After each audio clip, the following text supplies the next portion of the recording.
नमस्कार, स्वागत है आपका यूपीएससी पर। यह है आपकी पॉलिटी क्लास। इससे पहली वाली जो क्लास थी उसमें आपने विधेयक के संबंध में राज्यपाल की शक्तियों को आपने समझा था, जिसमें आपने यह भी समझा था कि राज्यपाल जब किसी विधेयक को राष्ट्रपति की स्वीकृति के लिए रोकता है तो उस पर क्या क्या स्थितियां बनती हैं, राष्ट्रपति का पावर उसमें किस प्रकार होता है, किस प्रकार राज्यपाल का पावर समाप्त हो जाता है उसमें, वो सारी चीज़ आपने समझ ली पिछली क्लास में। अब हम उससे आगे बात करेंगे और इस क्लास में देखेंगे राज्यपाल की वित्तीय शक्तियाँ।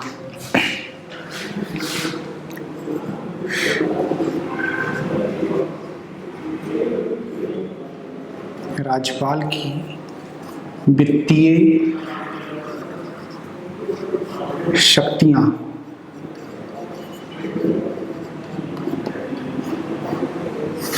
राज्यपाल की वित्तीय शक्तियाँ, ठीक है। तो वित्त का जब मतलब होगा और सरकार का मतलब हुआ तो बजट, ठीक है, वार्षिक वित्तीय वितरण जिसे कहते हैं, उससे संदर्भ में कोई बात होगा, उसी के संदर्भ में कोई बात होगा, ठीक है। तो पहला पॉइंट जो होगा उसमें आप यही लिखेंगे कि राज्यपाल के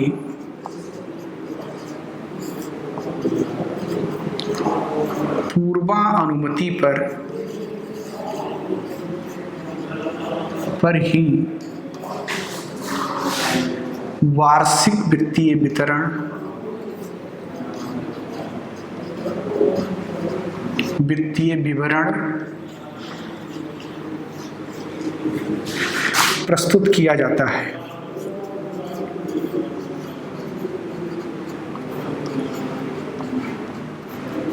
ठीक है, जो आपका बजट होता है, आप जानते हैं कि भारतीय संविधान में बजट शब्द का उल्लेख नहीं किया गया है, कहीं पर भी नहीं। ये सवाल खूब पूछा गया है छोटे मोटे एग्जामों में कि बजट शब्द का प्रयोग संविधान के किस प्रावधान में है, तो उसमें हमेशा विकल्प ये वाला सही लगाइए कि इसमें से कोई नहीं, क्योंकि बजट शब्द का प्रयोग संविधान में कहीं नहीं है।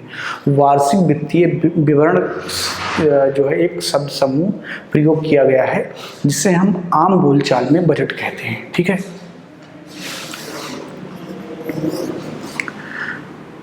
धन विधेयक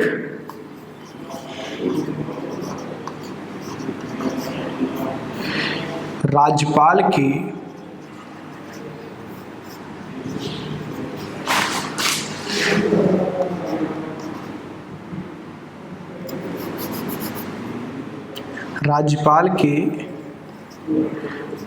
सहमति के बाद ही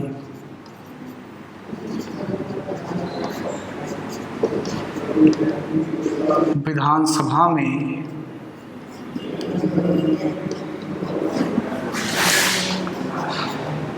प्रस्तुत हो सकता है।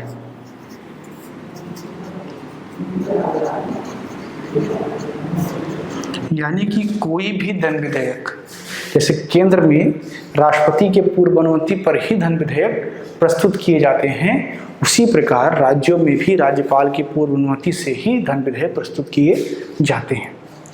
तीसरा आप देखेंगे, किसी भी प्रकार के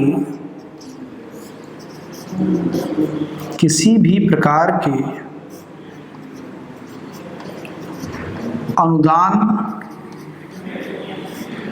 की मांग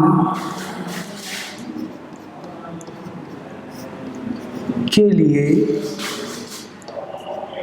राज्यपाल के अनुमति की आवश्यकता होती है।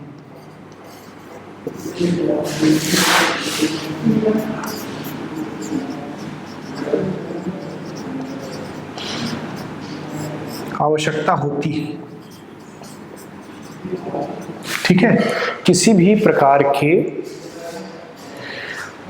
अनुदान का अगर आप मांग करना है तो उसके लिए राज्यपाल की स्वीकृति की आवश्यकता होती है, ठीक है। उम्मीद करता हूं कि आपने नोट कर लिया होगा। अगला पॉइंट हम देखते हैं।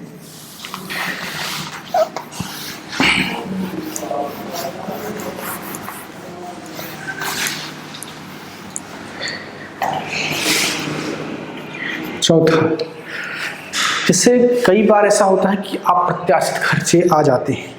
अप्रत्याशित खर्चों का मतलब ये है कि जिसकी आशंका आपको पहले से नहीं थी। जैसे मान लीजिए कि बजट पास हो गया और बजट के बाद में कोरोना आ गया, किसी को नहीं पता था कि कोरोना आ सकता है। कोरोना आएगा तो खर्चे बढ़ेंगे, मेडिकल इंफ्रास्ट्रक्चर के खर्चे बढ़ेंगे। तो अगर इसी प्रकार से कोई अप्रत्याशित खर्चा आ जाता है तो पैसे की यदि आवश्यकता है तो आकस्मिकता निधि से पैसा निकालने के लिए राज्यपाल के अनुमति की आवश्यकता होती है। तो इस प्रकार आप लिखेंगे किसी अप्रत्याशित खर्चे के लिए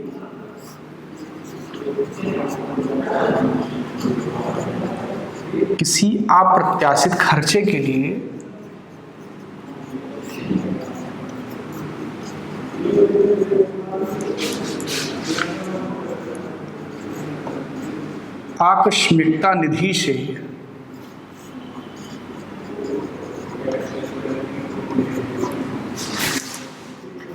धन निकालने के लिए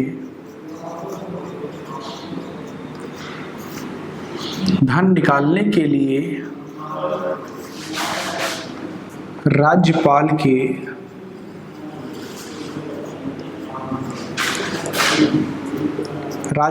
की अनुमति जरूरी है। ठीक है, राज्यपाल की अनुमति जरूरी है। ठीक है, 5वां पॉइंट आप लिखेंगे राज्य किस प्रकार नगर निगम को और पंचायतों को धन का आवंटन करेंगे, उसके लिए राज्य वित्त आयोग का गठन राज्यपाल करता है। ठीक है, तो आप क्या लिखेंगे, नगर पालिका,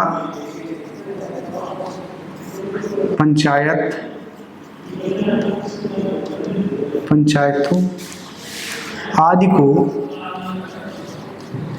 को राज्य किस प्रकार धन आवंटन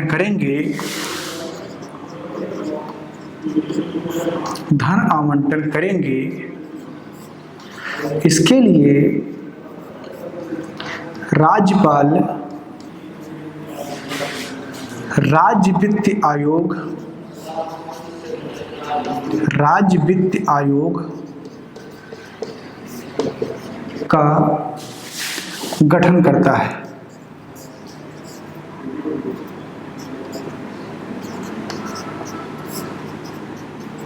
ठीक है, राज्यपाल राज्य वित्त आयोग का गठन करता है और जो उसकी रिपोर्ट होती है उसको वो सदन के समक्ष प्रस्तुत करता है और जो उसका परिणाम होता है वो सदन देखता है। और उसके बाद में जो वित्त आयोग की रिपोर्ट होती है उसकी सलाह को, हालांकि उसकी सलाह को एज इट इज मानना अनिवार्य नहीं है, उसको टाला भी जा सकता है, लेकिन ये क्रियाकलाप होता है और सामान्यतः जो आयोग की रिपोर्टें होती हैं सरकार उसको मानती है और उसी आधार पर धन का वितरण किया जाता है। ठीक है, तो ये हैं राज्यपाल की कुछ वित्तीय शक्तियाँ जो इस क्लास में आपने पढ़ा। हम अगली क्लास में बात करेंगे राज्यपाल की न्यायिक शक्तियों की और उसके क्रम में आगे क्लास जारी रहेगी। इस क्लास में इतना ही। क्लास को लाइक कीजिए, शेयर कीजिए, अपनी राय कमेंट बॉक्स में जरूर दीजिए। बहुत बहुत धन्यवाद।